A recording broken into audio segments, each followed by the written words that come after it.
Erdogan makes appearance after alleged medical episode.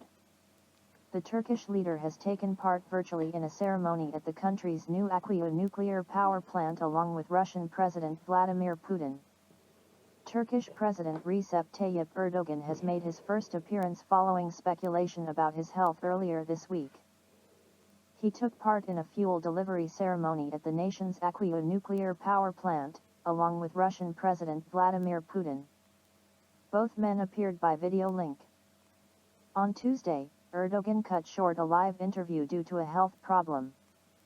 The president also cancelled his busy schedule linked to the upcoming presidential election on May 14. The news sparked a flurry of reports about the president's condition, with some media claiming he had suffered a heart attack. Erdogan's communications chief, Fahrettin Altun, brushed aside the conjecture on Thursday, saying that the Turkish leader was on duty with great strength, health, and vigor. He also blasted the rumors about Erdogan's health as baseless distortions. Turkish Health Minister Fahrettin Koca told the media the president had stomach flu but was in good health and that his symptoms had improved. Both Erdogan and Putin remotely observed the fuel delivery on Thursday to Turkey's first nuclear power plant. The two leaders also held a phone conversation before the ceremony, where they discussed the conflict in Ukraine, the grain deal between Moscow and Kiev brokered by the UN and Ankara, as well as developments in Syria and other regional issues, the Turkish president's administration said. Erdogan thanked Putin for his contribution to the Akkuyu nuclear project while the Russian leader conveyed his best wishes to his Turkish counterpart, Ankara stated. During the ceremony, Putin congratulated Turkey on launching the Akkuyu plant and said that Russian specialists had outfitted it with the most advanced and safest equipment in the world. He also announced Russia would launch a gas trade hub in Turkey, which would also be used to sell gas to third countries. Ankara is also preparing to receive a shipment of construction materials from Moscow as part of relief efforts in the wake of a powerful earthquake that struck in February. Erdogan announced that all 4 nuclear reactors at the Akkuyu plant would be launched by 2028. He also thanked Russia and Putin for their participation, which he called the biggest joint investment project of the two nations to date. Following the arrival of the first nuclear fuel supplies, the Akkuyu power plant has been granted the status of a nuclear facility, Turkish Energy Minister Fatih Doğanbay told journalists. The station was built by Russia's Rosatom State Nuclear Corporation under an agreement Moscow and Ankara struck back in 2010. Once fully operational, the plant will have a total energy output capacity of 4,800 megawatts. Argentina switches to payments for imports from China in Yuan. Argentina is switching to paying for imports from China in Yuan against the backdrop of issues with maintaining reserves of the central bank, Argentine Economy Minister Sergio Tomás Masas said on Wednesday. We activated the swap with China, which will allow us to import from this country in Yuan, thereby replacing $1 billion and $40 million in April and $790 million starting in May, Masas said on Twitter. Adding that the worst drought in our history reduced our exports by $15 billion and challenged us to maintain reserves to secure imports of goods and resources that are key to the country. He noted that such measures provide greater strength to the country's reserves. The currency swap agreement between Argentina and China has been in force for years and has been revised several times by both sides. In November 2022, Argentina negotiated the expansion of the swap agreement to maintain central bank reserves. Argentine President Alberto Fernandez then said that the country was given the right to freely dispose of 35 billion yuan, or $5 billion. More than 10,000 people enter Egypt in 5 days as violence in Sudan continues. More than 10,000 people of different nationalities have fled conflict-stricken Sudan and reached neighboring Egypt via the land border crossings of Castel and Arkin in 5 days, Egypt's General Authority for Land and Dry Ports, GALB, announced in a statement on Wednesday. Between April 21 and 25, 1,297 people came to Egypt through Castel and 8,897 others crossed into Egypt through Arkin, the statement said. The GALP has been coordinating with all relevant organizations to ensure that Egyptians and eligible foreigners who fled Sudan have access to all facilities, it added. Deadly clashes broke out between the Sudanese army and paramilitary rapid support forces on April 15 in the capital city of Khartoum and other Sudanese regions. More than 400 people have been killed, while more than 4,000 injured in Sudan so far, according to data from the Sudanese Health Ministry. The warring parties have agreed to a 3-day ceasefire starting midnight Monday, as many countries are racing to evacuate their diplomats and citizens from Sudan. Leaders in alleged Pentagon leakers unit suspended, media. The U.S. Air Force Inspector General's office is investigating Jack Teixeira's place of service. The U.S. Air Force has suspended 2 leaders of the unit where alleged Pentagon leaker Jack Teixeira served, according to U.S. media reports. The Department of Defense is investigating the extent of Teixeira's alleged unauthorized disclosure of classified intelligence assessments. The commander of the 102nd Intelligence Support Squadron and the detachment commander overseeing administrative support have been temporarily relieved of their duties and currently have no access to classified materials, CBS News said on Wednesday, citing military officials. Teixeira, 21, worked as an IT specialist at the Otis Air National Guard base. The commanders were suspended pending further investigation by the Air Force Inspector General, the report said. More people in the unit could face suspensions and potential removal as the probe progresses, it added. Officials from the Inspector General's office arrived at the Massachusetts base on Tuesday. Meanwhile, federal prosecutors have asked the U.S. District Court in Massachusetts to keep Teixeira in custody as he awaits trial. A memo filed ahead of his court hearing on Thursday argued that he remained a threat to national security and posed a significant flight risk if granted bail, considering that U.S. adversaries may try to shield him from prosecution. Parties hostile to the U.S. have every incentive to contact the defendant, to seek additional information he may have physical access to or knowledge of, and to provide him with the means to help him flee the country in return for that information, the Department of Justice stated. Teixeira faces a lengthy prison sentence and has a net worth of approximately only $19,000, the document noted, making the case for his continued detention. The airman is suspected of leaking dozens of classified documents over the course of several months to a closed chat group on the Discord platform. The security breach became public knowledge earlier this month after the materials made their way to other social media platforms. While many of the images attributed to the leak focused on the Ukraine conflict, others were related to other nations, such as Israel and South Korea. The documents also indicated that Washington was spying on its closest allies. Ukraine deploys Patriot air defense system. The Patriot air defense system has been deployed in Ukraine, Ukrainian Air Force Commander Mykola Oleshchuk said on Wednesday. From April 2023, the Patriot air defense system is on combat duty in Ukraine, Oleshchuk wrote in a Telegram post. The Ukrainian servicemen are quickly mastering their skills in using the air defense system, he said. The Patriot will help Ukraine protect its skies from ballistic missiles, Oleshchuk added. On April 19, Ukrainian Defense Minister Oleksiy Reznikov said that Patriot systems had arrived in Ukraine. According to Ukrainian Air Force spokesman Yuri Ignat, the Patriot missile system can destroy targets at distances up to 150 kilometers. Putin, Erdogan to hold phone talks before nuclear fuel loading ceremony at Akkuyu NPP. Russian President Vladimir Putin and his Turkish counterpart, Recep Tayyip Erdogan, will hold phone talks on Thursday before the ceremony of nuclear fuel loading at the Akkuyu nuclear power plant, NPP. The two leaders are expected to discuss the situation in Ukraine, as well as issues of the bilateral relations during their conversation. Following the talks, the presidents will open the ceremony of loading nuclear fuel at the Akkuyu NPP built by Russia's Rosatom in the town of Byuksli in Mersin province. Putin will participate in the event via video link. Russia is taking part in the construction of the Akkuyu NPP, which began in April 2018. It will be the first nuclear power plant in Turkey. The plant, which will be equipped with advanced Russian VVER 1200 reactors, is expected to generate about 35 billion kilowatt-hours per year and cover up to 10% of Turkey's electricity needs.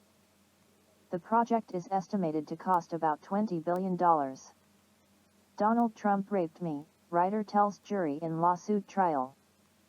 The writer suing Donald Trump for allegedly raping her nearly 30 years ago told jurors at a civil trial on Wednesday that the former U.S. president sexually assaulted her and defamed her by lying about it. "I'm here because Donald Trump raped me, and when I wrote about it, he lied and said it didn't happen," Jean Carroll told jurors in a federal court in Manhattan. "He lied and shattered my reputation, and I'm here to try and get my life back." Carroll, 79, a former Elle magazine advice columnist, is seeking unspecified damages from Trump, 76, who leads the Republican field in the 2024 presidential campaign. Her lawsuit concerns an alleged encounter in a Bergdorf Goodman department store dressing room in late 1995 or early 1996, where she says Trump raped her before she could flee. Carroll says Trump defamed her by calling her rape claim a hoax, lie and complete con job on his Truth social media platform, and said she was not his type, and had made up the claim to sell her memoir. She is also suing Trump under New York's Adult Survivors Act, which lets adults sue their alleged abusers long after statutes of limitations have run out. Trump is not attending and not required to attend the trial, which began on Tuesday. Lawyers for Trump are expected to question Carroll on Thursday. Trump maintained his scorn nonetheless for Carroll's case on Truth Social on Wednesday, calling her lawyer a political operative and the rape claim a made-up scam, adding, "This is a fraudulent and false story." Musk's lawyer invokes deepfake defense. The billionaire entrepreneur has been accused of exaggerating features on Tesla's self-driving vehicles. A judge has ordered Elon Musk to testify under oath about whether he made certain claims about his company's electric cars, after Tesla lawyers said statements attributed to him by plaintiffs in an ongoing lawsuit could have been fabricated with deepfake software. The ruling from California Judge Yvette Pennypacker was handed down on Wednesday, part of a lawsuit against Tesla over the death of Walter Huang, who was killed in a car crash involving one of the company's vehicles in 2018. Musk was ordered to provide a 3-hour interview under oath regarding some of his past comments about Tesla cars and their autopilot capabilities. The CEO is alleged to have claimed that some models could drive autonomously with greater safety than a person at a conference in 2016. The plaintiffs in the suit say the claims were misleading and that the self-driving features on Wang's Tesla had failed, resulting in his death. The car maker, however, maintains that Huang was on his cell phone before the crash and had disregarded warnings from the vehicle, denying any liability. Company lawyers also dispute the comments attributed to Musk, saying that he, like many public figures, is the subject of many deepfake videos and audio recordings that purport to show him saying and doing things he never actually said or did. Though Wang's family cited a 2016 YouTube video which appears to show Musk making the statement in question, Tesla's legal team has opposed the CEO's deposition, also stating that he cannot remember his past comments. Judge Pennypacker said Tesla's claims are deeply troubling, suggesting the company's defense could make all of Musk's public statements immune from legal scrutiny simply because he is famous. She warned similar arguments could allow celebrities and public figures to avoid taking ownership of what they did actually say and do. However, the judge's order was tentative, meaning that another hearing will be held on Thursday to determine whether Musk will be deposed under oath. Such rulings are not uncommon in California courts, which frequently allow parties to offer additional arguments to dispute motions before they are finalized. Danish competitiveness crippled by high energy prices, industry says. Though the energy industry is awash in billion-dollar profits, the spike in energy prices has made Danish companies struggle to stay afloat. The Danish Industry Association is demanding compensation from the government to increase competitiveness. The past year's ultra-high prices for gas and electricity have reduced the competitiveness of Danish companies compared with rivals from neighboring countries, the Confederation of Danish Industry, DIG, has said. The association estimated that the country's industry has amassed DKK 19 billion, $2.8 billion, in additional costs for the consumption of electricity and gas. For the sake of comparison, a calculation by consultancy EA Energianalyse has placed the Danish energy industry's additional profits at well over DKK 20 billion. It is a bill that is difficult to pick up when you are competing with foreign countries, DIG Deputy Director Troels Ronnies told Danish media. According to DIG, although high energy prices affected most of Europe, there has been a disparity in the country's competitiveness. Ronnies pointed out that several of Denmark's neighbors gave struggling companies a helping hand with exorbitant energy bills, giving as an example Germany that covered up to 70% of the extra expenses, although Sweden adopted similar initiatives. Denmark's failure to do so put it at a disadvantage, he claimed. We have lost competitiveness abroad. Asia and the US have not seen the energy prices that we have in Europe, Jorn Krogager, chief executive of Mat Dania, a foundry which deals in iron casting, machining, and assembly, said, adding that his own business's total bill for electricity last year rose more than 5 times. He called it particularly frustrating that profits over the last year have ended up in the wrong place, labeling the energy industry's gains unheard of. It's not money they've earned. In fact, it is the reverse Robin Hood, where the rich steal from the poor, Krogager said, calling on politicians to levy a heavy tax on the huge earnings the energy companies have made. According to DIG, the Danish government must provide compensation to companies in need, as was the case in Germany and Sweden, to get the economy back on track. Right now, a lot of money has been thrown into play in the countries around us, and this distorts the company's competitiveness. Therefore, a targeted, Danish solution is needed, which is based on the needs to ensure that we have a level playing field, Ronnies said. To eliminate the risks of a state-supported spiral, he stressed that the help must only be temporary, targeted and needs-driven. In 2022, the Danish economy was hit by the double whammy of inflation at a rate unseen in decades and exorbitant energy prices, a crisis exacerbated by the EU's ill-advised sanctions against Russian energy intended to punish it for its special operation in Ukraine. This prompted Copenhagen to present a tight and responsible spending plan for 2023, which is meant to tackle inflation and, in the words of Finance Minister Nikolai Wammen, get Denmark through tough times. Biden caught with another cheat sheet. The president had advance knowledge of questions from journalists at a briefing on Wednesday. Photographs from a White House briefing on Wednesday show that U.S. President Joe Biden knew which order to call reporters in, and was given advance notice of their questions. The 80-year-old president has been ridiculed for relying on such notes before, with opponents arguing that his cognitive capacity is declining. A folded sheet of paper in Biden's hand informed the president that Los Angeles Times reporter Courtney Subramanian would ask him, how are you squaring your domestic priorities, like reshoring semiconductors manufacturing, with alliance-based foreign policy? The sheet included a picture of Subramanian and a guide on the pronunciation of her name, while informing Biden that he should call on her first. Biden did call on Subramanian first, who phrased her question slightly differently than the guide suggested. Further photos from the event showed that Biden was instructed to say that he's never been more optimistic about the country's future, and to boast about his efforts to protect freedoms, ensure dignity and respect. Another angle showed a note reminding Biden that you would be present at a preparatory session ahead of the briefing. Biden has previously admitted that his aides give him lists of the people I'm going to call on before meeting the press, a practice that has rankled reporters. The press can't really do its job in the briefing room if the White House is picking and choosing the questions they want, one correspondent told the Daily Beast in 2021. That's not really a free press at all.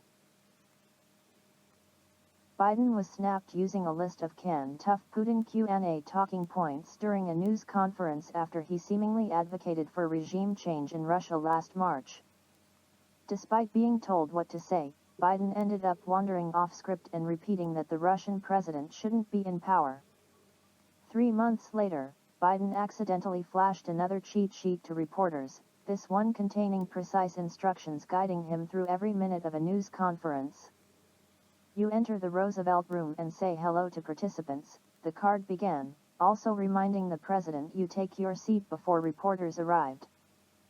Biden's reliance on prepared answers, his aversion to press briefings, and his visible confusion during public appearances have all been cited by his Republican opponents as proof of his declining mental acuity.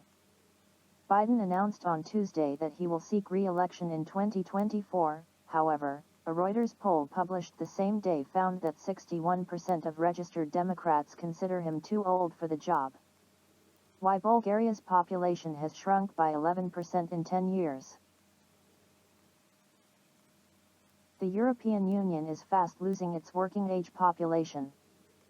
That's the conclusion of a recent report by the European Commission, which says the bloc has lost close to 5 million people of working age in a decade.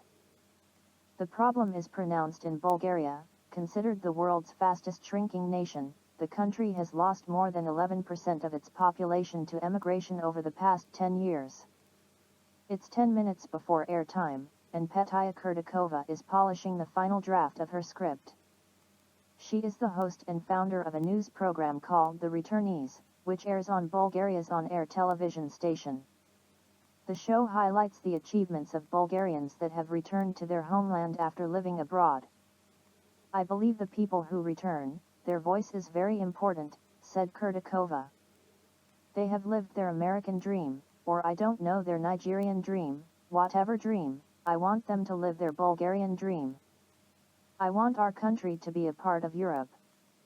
I mean, really be a part of Europe, not only on paper or on documents." Bulgaria, which joined the European Union in 2007, is the poorest state in the bloc. Analysts suggest the struggling economy is a key driver for the nearly 900,000 Bulgarians, according to the last census, who have emigrated in the past decade. The only population bump came in 2020 during the COVID-19 pandemic, when around 600,000 Bulgarians returned home. According to Kurtikova, many returnees started businesses, bringing their experience overseas to their home country. "The people who return are making a difference, not only in Sofia but small parts of the country," said Kurtikova. Robert Gilyaskov is one of those Bulgarians who returned after many years abroad and decided to give back. Gilyaskov studied finance in the United States and became the chief financial officer of a successful startup in New York City. But despite his professional achievements, he never felt at home in America. "When I lived in the States, I had a very easy life," said Gilyaskov. "I made a lot of money. I had a huge house, had a nice car, all those things. Now I don't have any of those things, however, I feel personally fulfilled in what I do." On his return 2 years ago, Gilyaskov launched the Darivrim Foundation, which teaches financial literacy and provides low-cost professional services to low-income Bulgarians. The foundation also coaches job seekers to develop interview skills and Polish resumes.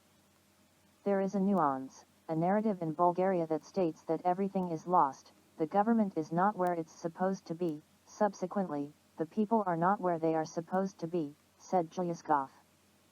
However, I don't believe that is true, and I think that with Darivrim, we can provide hope. Many of the Bulgarians that have left the country are of working age and university educated, a brain drain for the nation. But when Bulgaria's professionals leave this country for better opportunities elsewhere, there is a chance for them to help those left behind.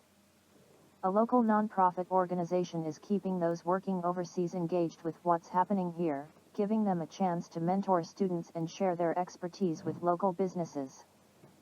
Hirdisto Boyadzev founded the Tuktam Foundation 15 years ago and launched a platform to connect Bulgarian professionals abroad. Currently there are more than 20,000 members, and the group has also provided more $250,000 in scholarships for Bulgarian students. "I have friends that work in SpaceX and NASA, their career trajectories are incredible, they don't need to be back to Bulgaria," said Boyadzev, but imagine if 100,000 of those guys spent 1 hour a week helping the entrepreneurs in Bulgaria, motivating young students, non-profits, helping the government in Bulgaria. How about we think of Bulgaria as a global nation, as a digitally connected global nation? And as Kurtikova wraps up another edition of The Returnees, she thinks about the time she returned to Bulgaria after studying journalism in Texas and a stint as a reporter in Chicago. I feel like I never left the country. You keep it always here in your heart, said Kurtikova. Coming back, she says, is not the hardest part. That, she says, is leaving in the first place. Russian fuel exports surge despite sanctions, Bloomberg. Shipments of diesel and gasoline are well above seasonal norms, data shows. Russia is on course to record its highest seasonal export rate of petroleum products in 7 years despite Western oil sanctions that took effect in February, Bloomberg reported on Wednesday, citing tanker tracking data from Vortexa. According to the report, shipments of clean petroleum products, including diesel-type fuel, amounted to 1.9 million barrels a day during the first 3 weeks of April. If that rate continues for the remainder of the month, it will be the highest for this time of the year since at least 2016, calculations show. The new data follows multi-year highs reached in March, when shipments were at their highest since the start of 2016. Russian diesel-type fuel exports were targeted by an EU embargo on seaborne petroleum products that came into force in early February, along with a G7 price cap on the same products. In response, Moscow announced it will cut output by 500,000 barrels a day between March and December. Despite the sanctions, data shows that Russia has successfully redirected fuel shipments. Most of the country's petroleum products in April have been shipped to Turkey as well as North African countries, including Morocco, Tunisia, and Libya. Russia has also boosted exports to South American countries, most notably Brazil. According to a recent report by Reuters, Russia's share of Brazilian diesel fuel imports is set to reach 53% in April, compared to just 0.2% a year ago. Fed deliberately throttling U.S. economic growth, Jerome Powell tells pranksters. The Federal Reserve has embarked on a series of interest rate hikes designed to cool inflation. These efforts have met with mixed success, nearly sparking a massive banking collapse last month. Does Fed officials' public rhetoric match their private sentiments? A pair of Russian pranksters decided to find out. The United States stands on the brink of a recession, and a number of shocks either domestically or internationally will push the economy over the edge, Federal Reserve Chairman Jerome Powell has revealed. Speaking to legendary Russian pranksters Vladimir Vovan Kuznetsov and Alexei Lexus Stolyarov, Powell also confirmed the Fed's role in deliberately holding back economic growth and taking other painful measures to try to get a grip on inflation. What we were going to find in 2022 was that growth was positive but modest. It was subdued, so 1%, that level. In terms of this year, most forecasts call for the U.S. economy to grow, but at a pretty subdued level, so growth of less than 1%, let's say, the Fed chairman said, speaking to who he thought was Ukrainian President Volodymyr Zelensky in a video call. But we would tell you that a recession is almost as likely as very slow growth. That's a fact, and I think that is partly because of us having rates quite a bit higher. But this is what it takes to get inflation down. To get inflation off of, we had inflation at its highest level in 40 years, to get inflation to come down we need a period of slower growth so the economy can cool off, so that the labor market can cool off, so that wages can cool off. That's how inflation comes down. That's the only way we know to bring inflation down. And it can be painful, but we don't know of any painless way for inflation to come down, Powell said. Global risks.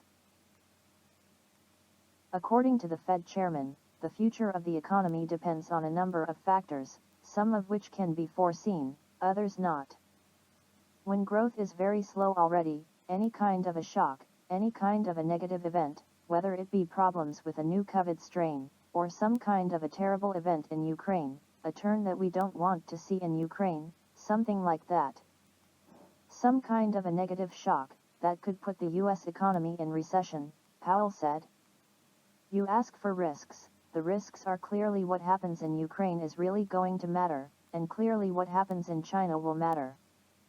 In the United States I think we have a risk from this thing you're reading about, the debt ceiling. You know there's going to be a big confrontation in the next few months, the official added. Referring to the battle in Congress on legislation to raise the amount of debt the U.S. can legally rack up. Labor market weakening, U.S. facing labor shortages. Powell also confirmed that the U.S. labor market is weakening, and that wage growth is falling, but said that's actually a good thing. There are some modest signs that the labor market is weakening, for example the number of hours worked per week ticked down a very small amount. That is a sign of a slight softening in labor market conditions. That is true. In addition, wages which have been very, very high, the increases have been declining a little bit, and that's a good thing, because too high wage inflation causes price inflation. Our mandate is for price inflation, not wage inflation, the Fed chairman said. Powell blamed older Americans for dropping out of the labor market and retiring, supposedly because they don't want to take any risk on COVID. They and others who have dropped out have led to a labor shortage, which makes it hard to get inflation down. The state of the economy became a hot topic of debate last year, when the U.S. entered 2 consecutive quarters of negative growth, which strictly speaking is the definition of a recession.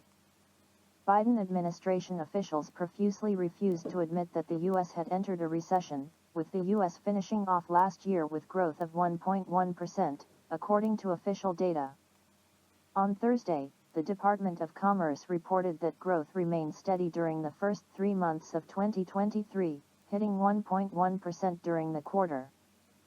The Federal Reserve has faced flack from detractors for slowing growth and nearly causing a repeat of the 2007-2008 banking crisis last month by raising interest rates, which reduced the value of Treasury bonds and forced several major commercial banks into bankruptcy. Surprising interview. Asked to comment on the interview with Powell, Vladimir Vovan Kuznetsov told Sputnik that he found it surprising that the Fed chairman was so optimistic about the current state of the economy, notwithstanding his comments about the U.S. being on the brink of recession, including if there is some kind of unexpected event in Ukraine. I think this is just a very self-confident bureaucrat, and that he understands that whatever happens to the economy, it will not affect him personally. And, first and foremost, he understands perfectly that this will affect Ukraine and Europe. The United States, even if they suffer, are unlikely to face any serious consequences, the prankster said. Kuznetsov said he found Powell more competent compared to European Central Bank President Christine Lagarde, whom Vovan and Lexus pranked last month. He successfully hit a negative prognosis, did everything possible to calm Zelensky, saying that a negative result is unlikely, but possible. Battery swaps likely to win big in China. Battery swapping technology made big news last week on both sides of the Pacific. Chinese automaker NIO received a round of applause from crowds at the Shanghai Auto Show as it showcased its ability to swap batteries in less than 5 minutes. Meanwhile, Shanghai-based startup Power experienced a remarkable debut on Nasdaq as its stock prices skyrocketed by an incredible 620%. The exciting advancements are an indication that the Chinese automobile industry is making rapid strides in optimizing electric vehicle technology. The success of NIO and Power in battery swapping technology is further reaffirmation that electric vehicle battery swapping in China will be a profitable venture in the future. China is already the world's largest electric vehicle market, which also makes it an ideal location for experimentation and innovation of renewable technologies. With the continued efforts to optimize electric vehicle technology, swapping batteries could well prove to be a valuable solution. Battery swapping technology has traditionally been more appealing to drivers of taxis and heavy-duty trucks who can swap dead batteries with charged ones in no time. It also reduces upfront costs for consumers, since the cost of the battery, the most expensive component of an EV, is shared. However, the cost of setting up battery swapping stations is much higher than creating flexible charging infrastructure, which accounts for the wide gap between the number of charging piles and swap stations, nearly 2 million vs just above 2,000. Despite this, the landscape is changing. Private car owners are now frequently choosing battery swapping over charging for its speed and convenience. In fact, Chinese automaker NIO said that most of its private car users are opting for battery swapping instead of charging since 2021. Consumers are becoming more realistic in their expectations, Yang Ye, co-founder of Alton, told CGTN on the sideline of the Shanghai Auto Show. Alton has been in this business for over 2 decades, mainly greening cities' commercial fleets. The desire for faster charging and longer range translate into higher purchase price of an EV. An alternative to charging, battery swapping helps alleviate the range anxiety at reasonable prices, she said. The company now has a desire to target private car owners.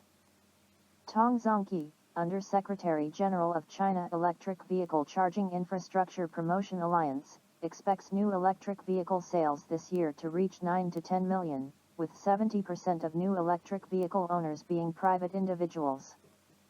As opposed to commercial users which held an 80%-90% market share just 2 years ago. All agree that now seems like the perfect time for battery swapping companies to capitalize on the economies of scale and continue optimizing and improving electric vehicle technology. Standardizing batteries for EV models, however, is a challenge that requires overcoming the reluctance of car makers to relinquish their proprietary technology and design.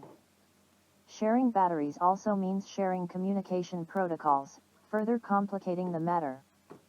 This poses not only a technological issue but also a regulatory one.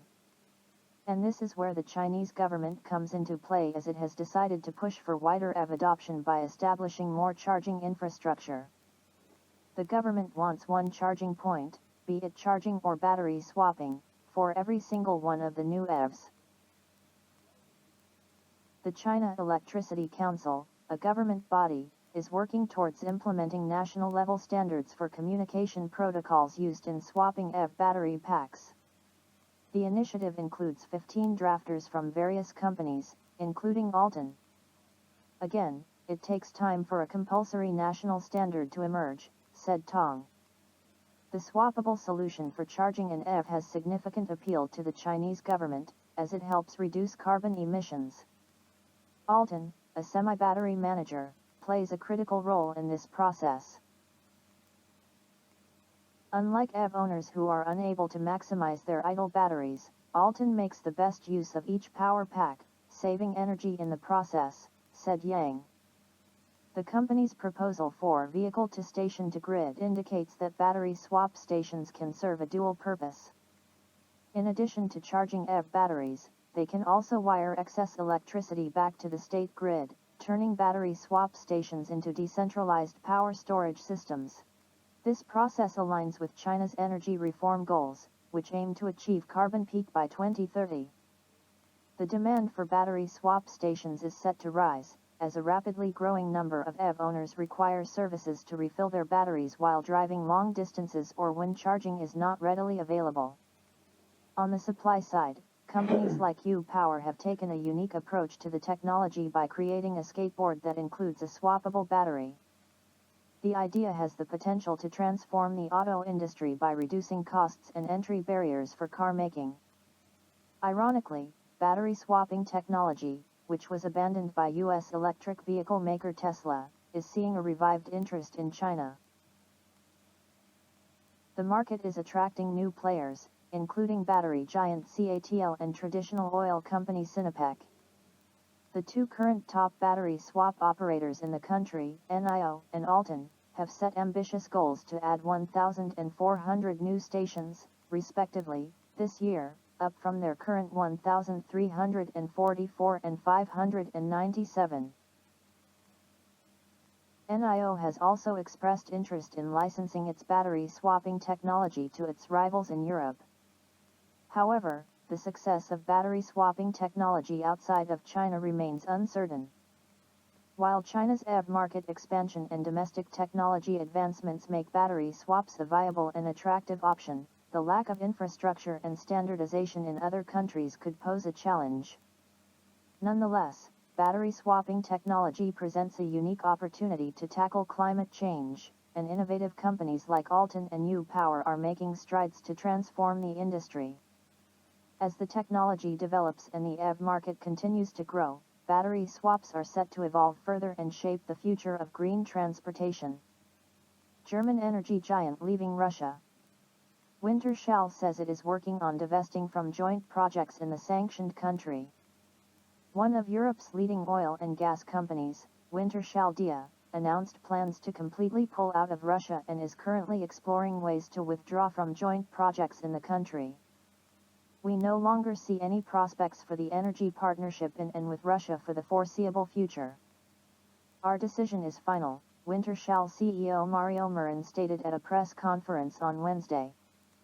We have been taking appropriate steps over the past weeks.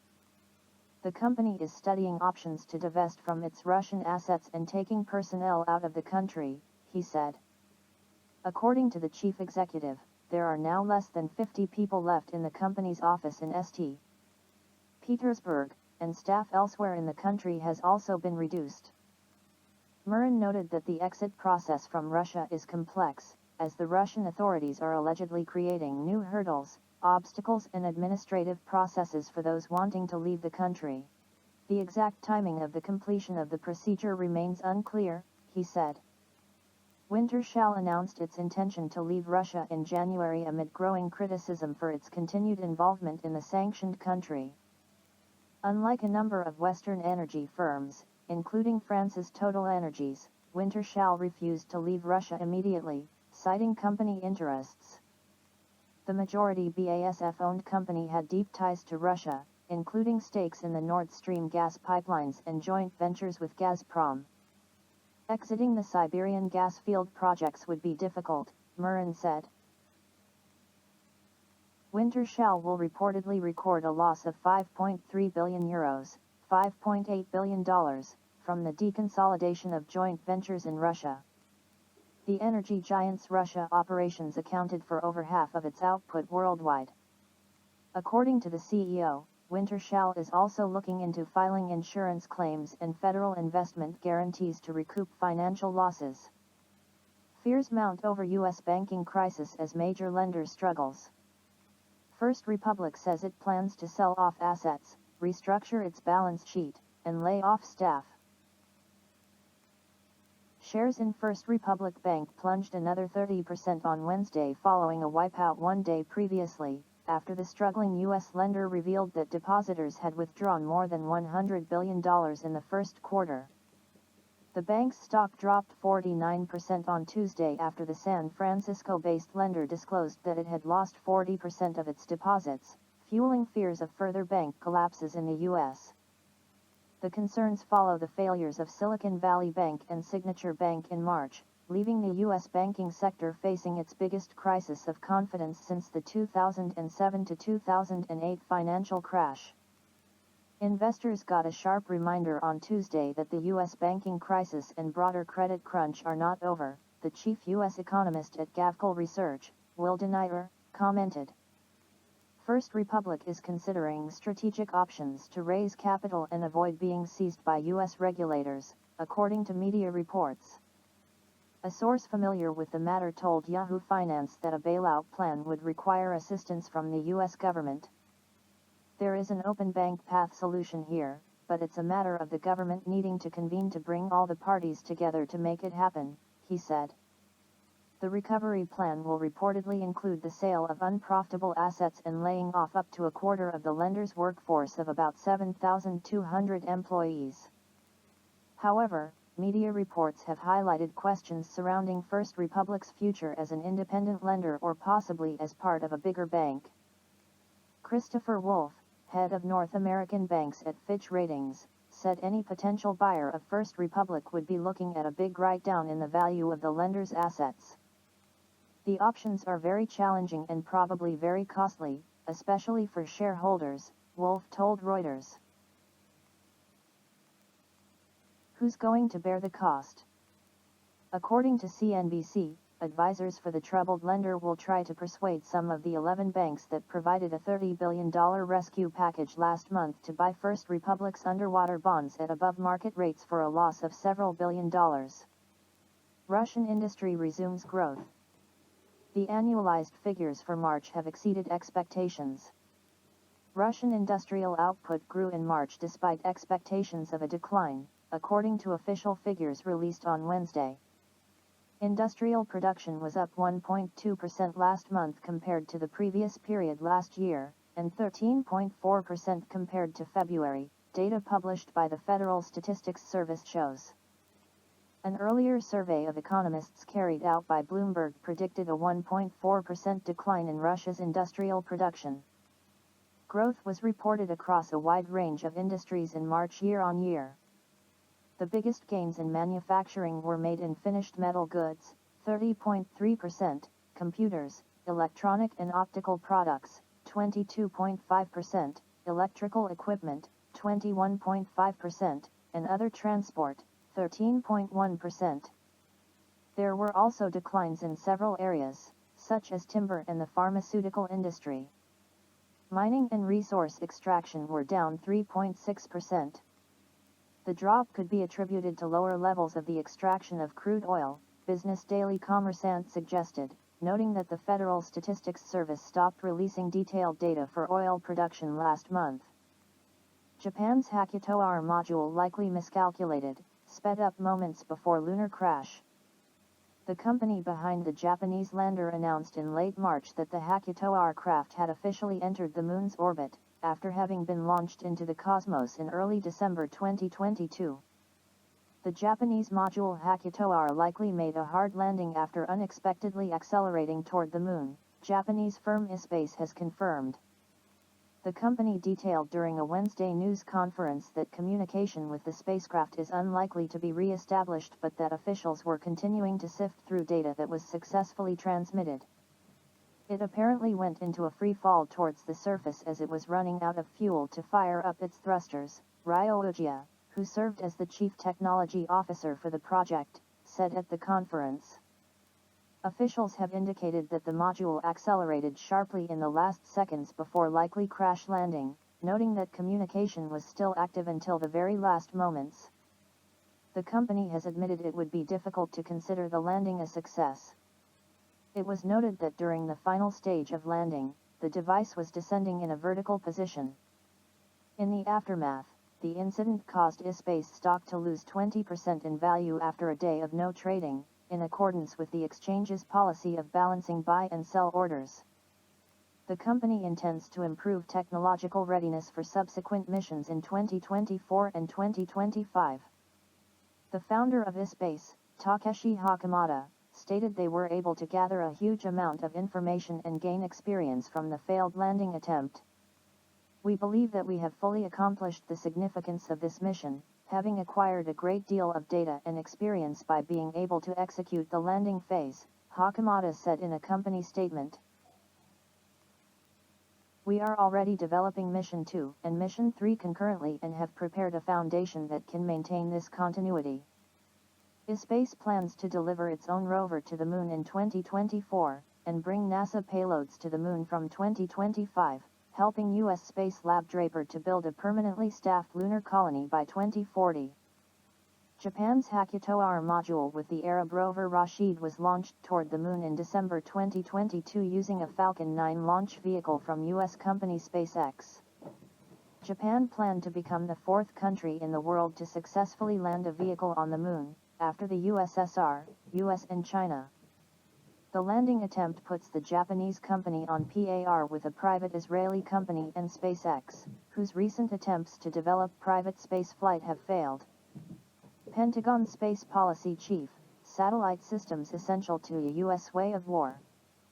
Protection of the U.S. space-based surveillance, intelligence, and reconnaissance, ISR, satellite forces deployed in geosynchronous orbit 22,000 miles above the Earth and the rapidly expanding constellations in low Earth orbit, LEO, are necessary for the US way of fighting wars to succeed.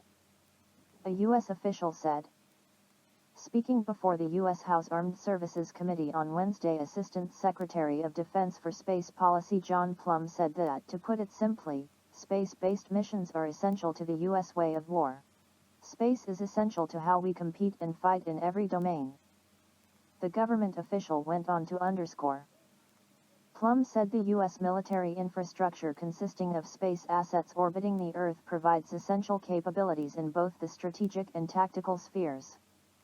It provides us with the missile warning and the missile tracking essential to defending our homeland, Plum said. It provides precision navigation tracking to strike targets with precision. And it provides communication in austere environments to support global command and control. The total $33.3 billion proposed space military budget for fiscal 2024 is a 15% increase on the one for fiscal year 2023, and includes nearly $5 billion for missile tracking and warning capabilities, Plum said. At least $2.3 billion of that sum will go to new proliferated resilient architectures and $2.6 billion for next-generation persistent overhead infrared systems, Plum added. Starship launch caused fire on State Park, debris cloud spread 6.5 miles from site. SpaceX's Starship launch last week caused a fire at a state park in a cloud of pulverized concrete that spread over 6.5 miles from the site, the U.S. Fish and Wildlife Service said in a statement to Sputnik. On Thursday, SpaceX carried out the first combined launch of the Starship spacecraft and the Super Heavy first stage booster. The spacecraft was deliberately blown up during the test flight after it began to lose altitude when multiple engines failed. The spacecraft climbed to an apogee of about 39 kilometers, 24 miles, over the Gulf of Mexico, which is the highest point any Starship spacecraft has reached to date in the program's history. Impacts from the launch include numerous large concrete chunks, stainless steel sheets, metal, and other objects hurled thousands of feet away, along with a plume cloud of pulverized concrete that deposited material up to 6.5 miles northwest of the pad site, the agency said on Wednesday. In addition, the launch caused a 3.5-acre fire south of the launch pad site on Boca Chica State Park land, but at this time, no dead birds or wildlife have been found on refuge-owned or managed lands, according to the agency. The U.S. Fish and Wildlife Service said that although no debris was found on refuge-owned lands, the agency did document approximately 385 acres of debris on SpaceX's facility and at Boca Chica State Park, which is leased by the federal agency and managed as a component of the Lower Rio Grande National Wildlife Refuge. Last week, SpaceX founder Elon Musk said the company may be ready for a second flight test of the Starship and Super Heavy rocket system in 1 to 2 months. However, any future Starship launches will be on hold pending the Federal Aviation Administration's investigation into the mishap. Musk said that 3 months ago, SpaceX started building a massive water-cooled, steel plate to go under the launch mount, but it was not ready in time for the first launch. Musk added that the Starship team thought, based on data from a static fire test, that the original base underneath the launch pad would make it through the first launch. In early February, SpaceX conducted a static fire test of 31 of the 33 Raptor engines on the Super Heavy booster at 50% thrust.